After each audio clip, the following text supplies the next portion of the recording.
Nicaragua. De enfrentar los problemas de impunidad en la del fiscal general. La Alianza del Pacífico se presenta también como una oportunidad para el mundo.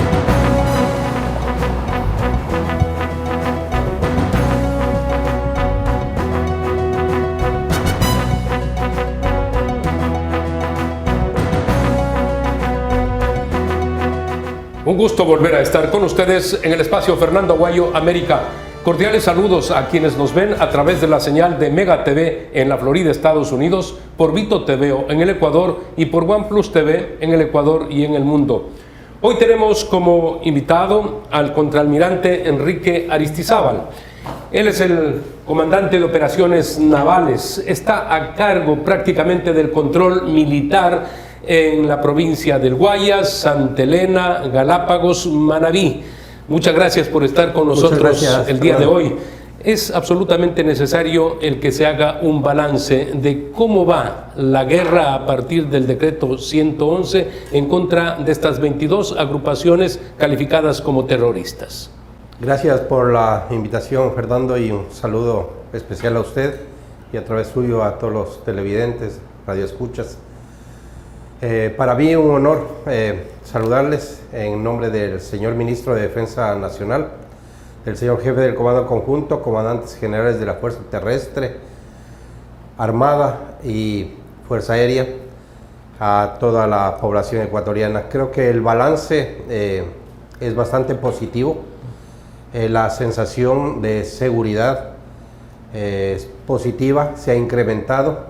Eso ha permitido y permite el desarrollo de nuestro país, que se incremente el comercio, que se incrementen las actividades en nuestro país es muy importante, y eso creo que en nuestra jurisdicción de provincia del Guayas, principalmente en Santa Elena, en Manabí y en Galápagos, creo que sí ha retomado la parte del desarrollo en base a la seguridad que Fuerzas Armadas, Policía está dando.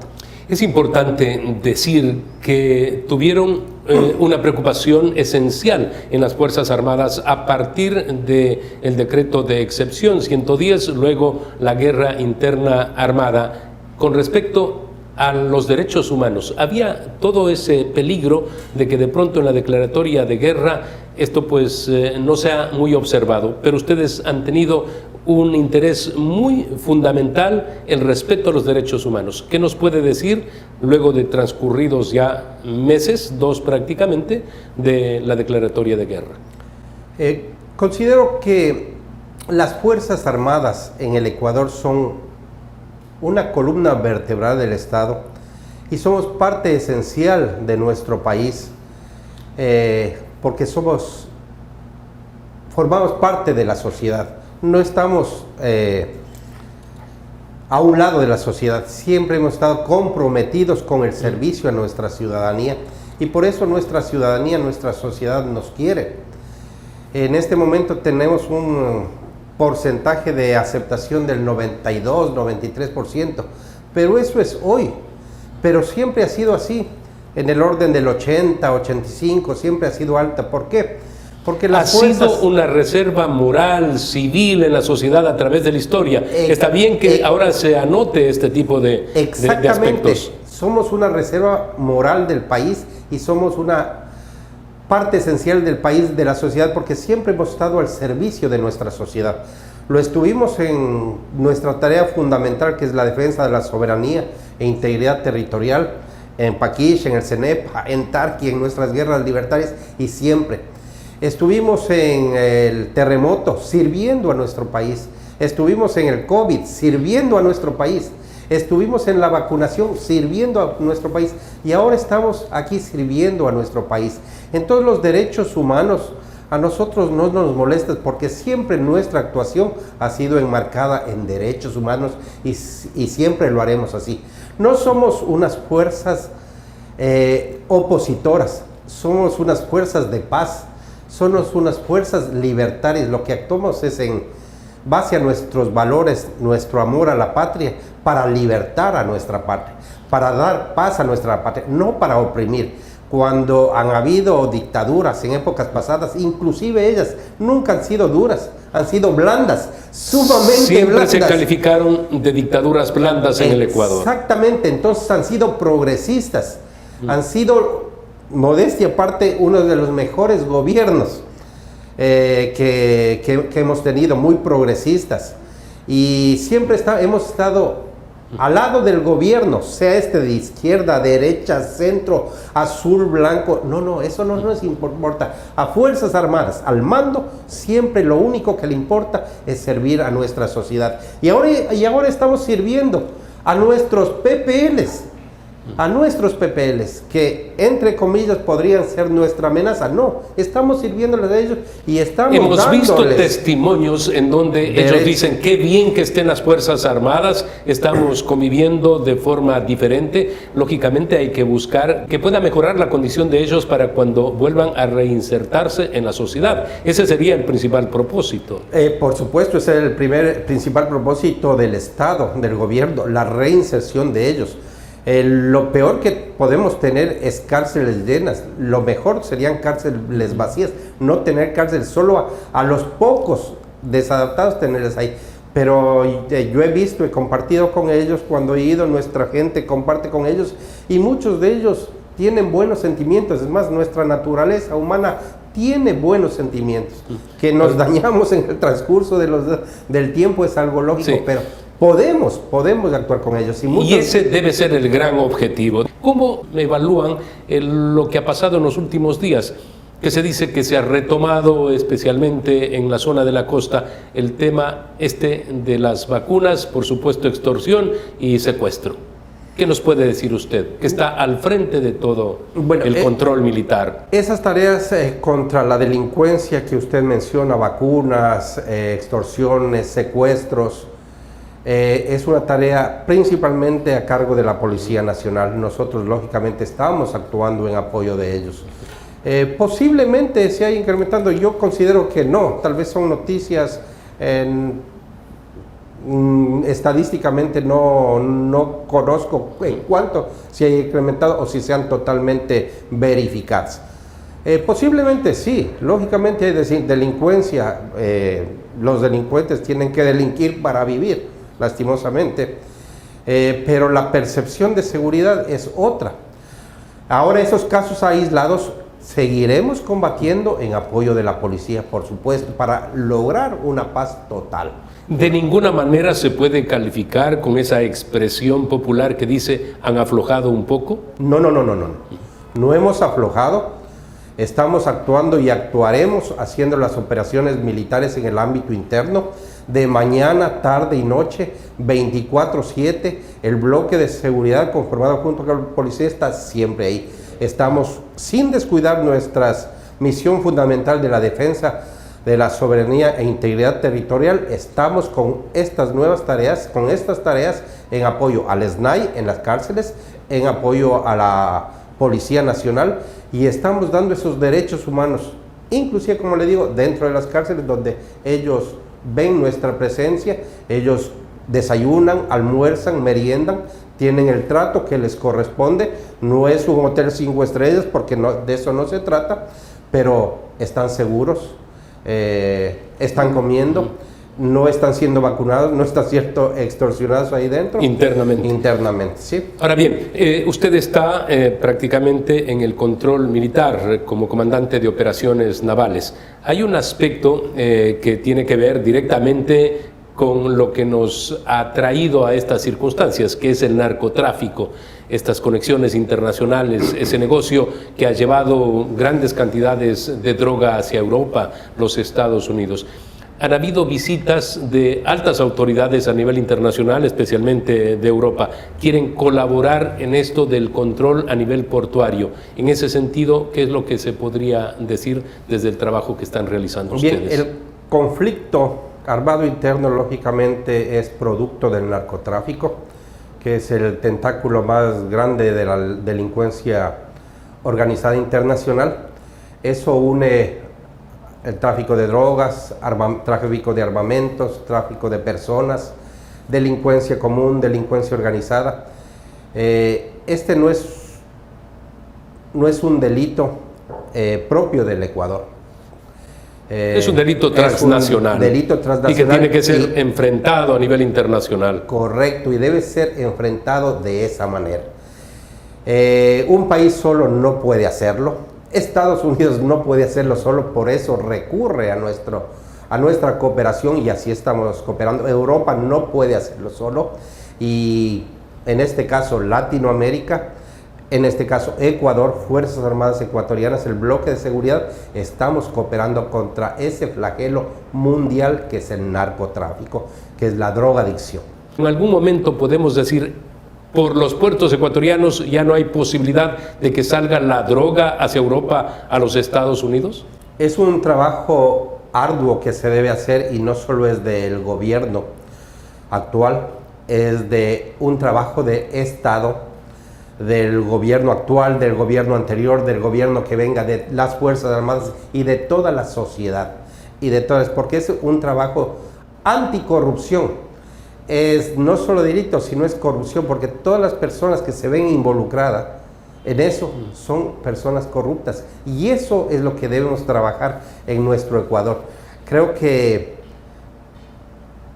la corrupción es peor que la delincuencia y debemos desde nuestras escuelas, a través de moral, ética, materias que nos daban a nosotros, Fernando, que a través del hogar, desde nuestros principios, desde nuestra formación que nos dieron nuestros padres, debe ser sumamente así. Debemos ser una sociedad no disfuncional, sino tener hogares muy bien formados. Y con esos principios que se inculcan desde el hogar, luego en la escuela, luego en el colegio, hacer de esta una sociedad buena. Tenemos todo para hacerlo. Es un país maravilloso, Ecuador. Es un mundo maravilloso, nuestro planeta. Pero donde hay corrupción, se acabó eso. Entonces debemos desde poner nuestro granito de arena, cada uno de los televidentes que está viendo, un granito de arena. Si en nuestra familia no hay corrupción, iremos construyendo ese país. En mi familia no hay corrupción y me siento orgulloso de eso, y en su familia sé que no hay corrupción y debe sentirse. Y eso, desde el cielo, mis padres están felices de que yo no sea corrupto. Y si el de al lado mío no es corrupto, y si mis Fuerzas Armadas no son corruptas, y si la policía no es corrupta, iremos, si hay cómo, pero comienza desde la lucha, desde el colegio, escuelas y principalmente desde el hogar. Me quedo con este importantísimo mensaje, no debo agregar pregunta alguna, hay que seguir en ese trabajo ético, buscando desde la familia reconstruir precisamente los valores y hay que continuar en esta campaña en contra de la ilegalidad. Muchas gracias por haber estado Fernando, con nosotros. Un gusto. Muchas gracias. Amigos, vamos a hacer una pausa comercial, retornamos con nuestro segundo invitado.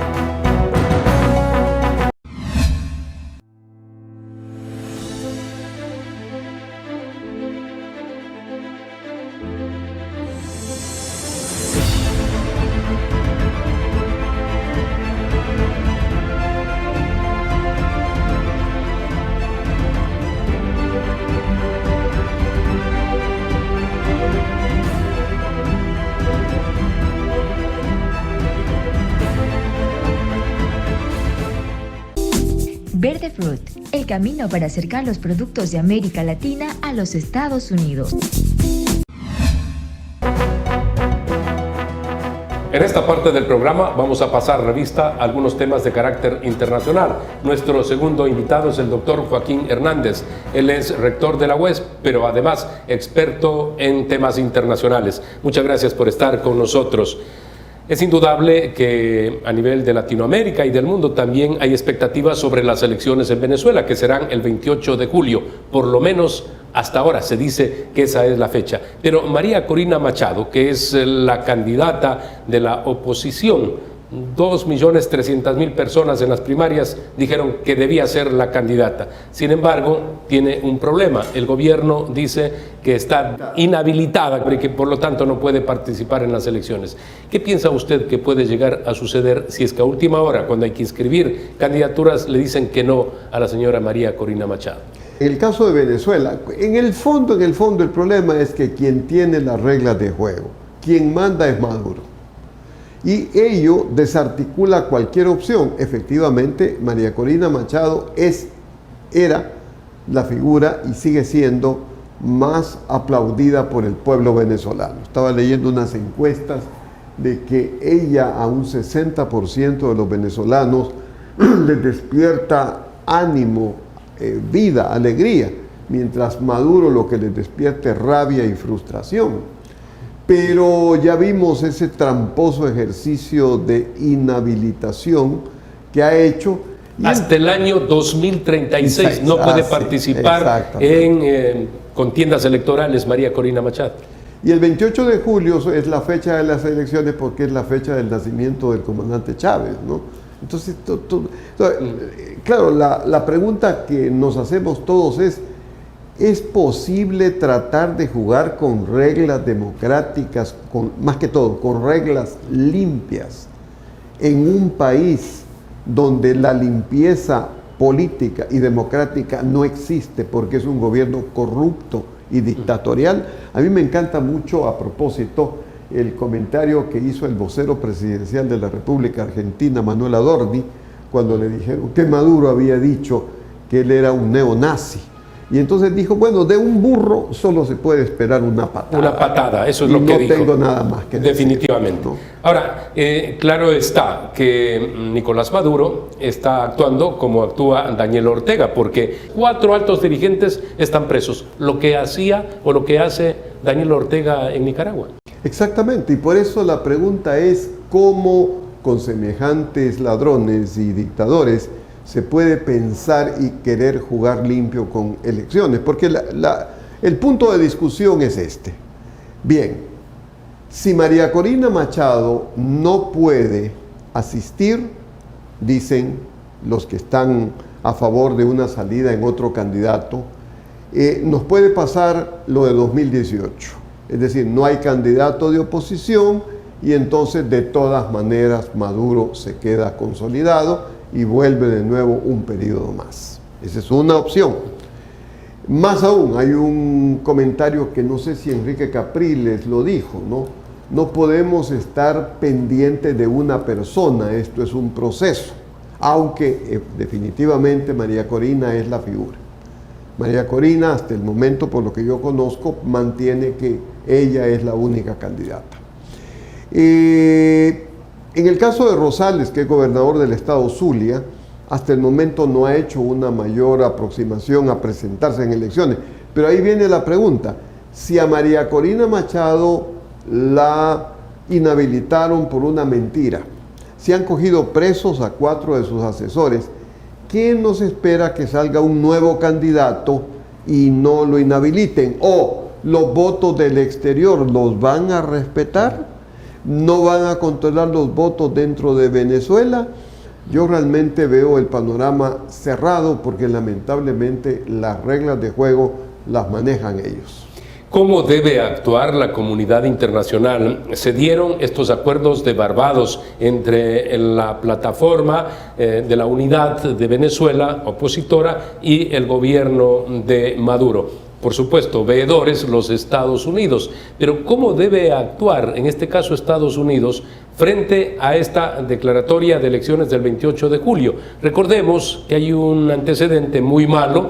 El señor presidente Joe Biden, nada menos que por acuerdos para que liberen a unos presos norteamericanos, acuerdos con Maduro, dejó libre a un corrupto, Alex Saab, este famoso corrupto que también tiene actos por los que tendría que pagar en el Ecuador. Bueno, tendría que actuar en consecuencia, ¿no? Yo no sé, a veces me preocupa la política de los Estados Unidos hacia la región. Yo quisiera que fuera más clara, más directa, que se dejara de tener consideraciones con este tipo de sujetos, porque, por ejemplo, en el caso de Ortega, lo que le mantiene también son las compras de Estados Unidos. O sea, Ortega en Nicaragua no va a ninguna parte el rato que Estados Unidos le corte, pero sigue manteniéndose y hay un clima de impunidad. Aparte de ello, en la región tenemos mandatarios que simpatizan con estas ideas revolucionarias, como las que se supone el régimen actual de Venezuela plantea, y le dan su apoyo, y cuando no debería ser. Yo me pregunto, todos los países sudamericanos que hemos vivido la emigración de tanto venezolano, muy buenos ciudadanos, la mayor parte, pero también sabemos que otros no tanto, el famoso Tren de Aragua. ¿Qué hacemos? Simplemente se le dice a Maduro que está muy bien, que siga adelante, no hay un rechazo. El único que ha expresado una posición clara y firme ha sido el presidente Javier Milei. Tenemos que hacer una pausa comercial. Vamos a hablar de Argentina. Simplemente quiero expresar que si no se da como debe ocurrir elecciones democráticas abiertas, legales en Venezuela, si hasta el momento se dice han salido 7 millones de venezolanos de ese país, bueno, se multiplicará ese número a futuro. Afectados todos los países latinoamericanos, obviamente Estados Unidos, que ha recibido ya masivamente también a venezolanos. Vamos a hacer una pausa comercial, retornamos inmediatamente.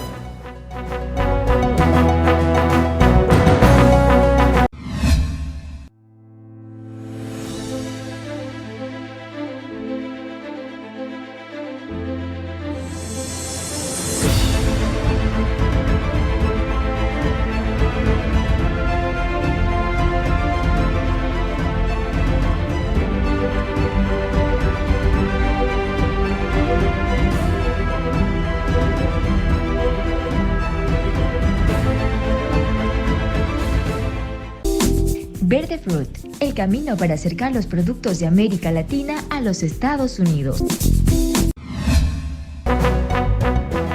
El presidente Javier Milei de la República Argentina mantiene el discurso que tuvo cuando candidato.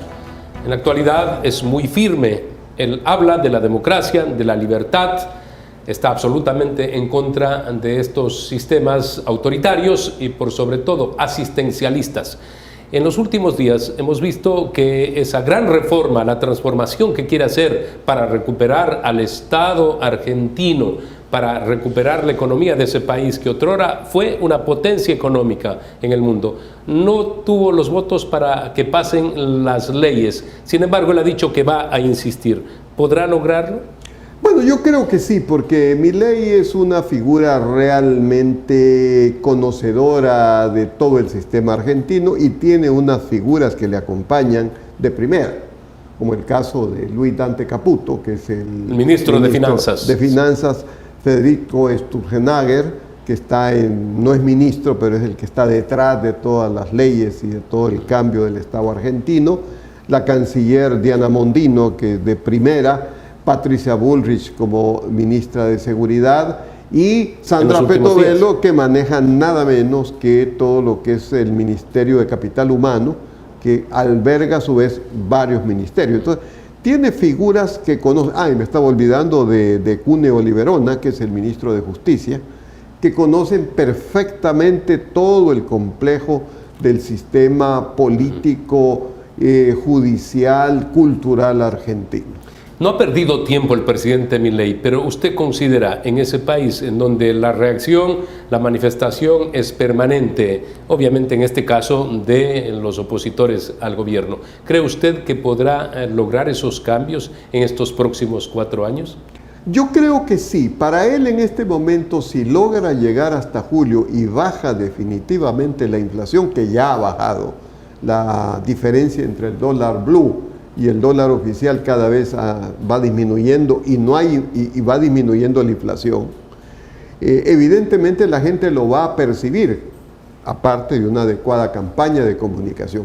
Y eso es lo que él está haciendo adelante. Es decir, lo que está mostrando es, como a él le encanta decir, que la casta, es decir, los que no están con él, son los que quieren que se mantenga el sistema anterior para gozar de sus usufructos en perjuicio del pueblo argentino.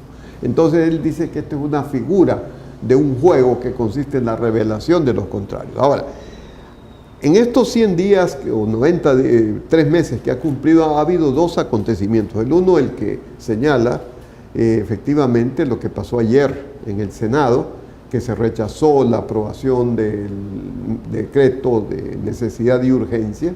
Todavía falta la del Congreso, el DNU, pero también la semana anterior los desórdenes de violencia que hubo en la ciudad de Rosario, que nos recordaron a los que vivimos en Guayaquil los nefastos días del 9 de enero y del año anterior. Los acontecimientos se desatan cuando el gobernador Maximiliano Puyaro decreta que en las cárceles los detenidos se les va a quitar todo, en una especie de semejanza que se suele hacer en estos días con las cárceles salvadoreñas con el presidente Bukele. Y entonces hay un rechazo y dicen que ellos no van a aceptar y comienzan a matar personas en las calles, ¿no? Fueron 3 personas que asesinaron en las calles que no tenían nada que ver con el problema, pero crearon una ola de terror, se suspendieron las clases, se cerraron los comercios, etcétera, etcétera, etcétera. Entonces, esta provocación directa era contra, obviamente, la provincia, pero también contra el Estado federal, y por eso Patricia Bullrich está ahí. Pero qué curioso este estallido, ¿no? Qué curioso este estallido en un momento en que el presidente Milei está tratando de cambiar las bases de lo que ha sido el Estado de la República Argentina. Vale la pena también brevemente hablar algo acerca de Chile, cómo va el gobierno del señor Boric, luego de los intentos de prácticamente dictamen de una nueva constitución en 2 ocasiones, una por ser muy izquierdista y otra por ser muy derechista. Se ha frustrado la creación de la nueva constitución chilena. Ya no se puede en estos momentos pensar en otra más. No.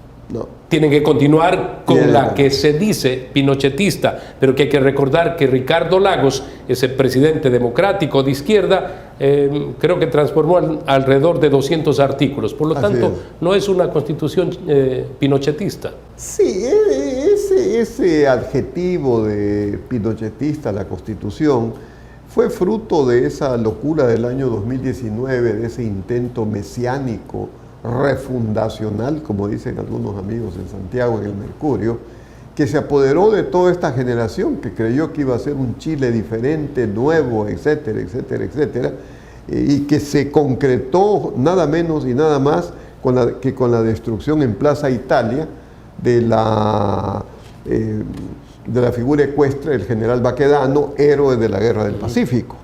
Guerra del Pacífico que fue la que le permitió a Chile tener un ascenso económico y político en la región que antes no tenía.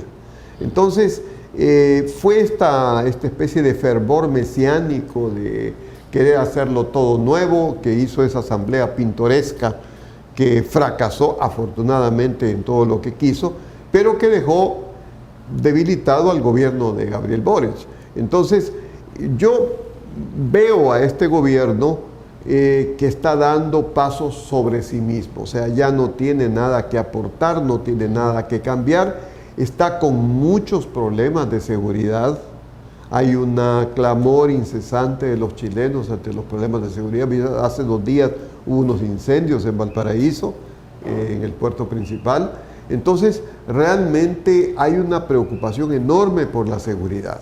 Y luce el gobierno de Boric como un gobierno ineficiente en este tema. Pese a que en lo personal, yo a Boric sí lo sitúo aparte de Maduro, de López Obrador, no se diga de Ortega, que son realmente unos mandatarios que no tienen ningún problema en apoyar dictaduras y gente corrupta. Boric ha sido crítico con Maduro, ha sido crítico con muchas cosas, más aún en el diario El País de Madrid hace unos pocos días le hicieron una entrevista y él mismo decía que uno de los grandes problemas de la izquierda en la región es que no es autocrítica. Le agradezco por haber estado Muchas con gracias, nosotros Fernando. en este programa para hacer este análisis es un gran momento poder de estar carácter aquí. internacional. Recuerden, amigos, que tienen una cita la próxima semana en Fernando Aguayo América a través de Mega TV en la Florida, Estados Unidos, por Vito TV en el Ecuador y por OnePlus TV en el Ecuador y en el mundo.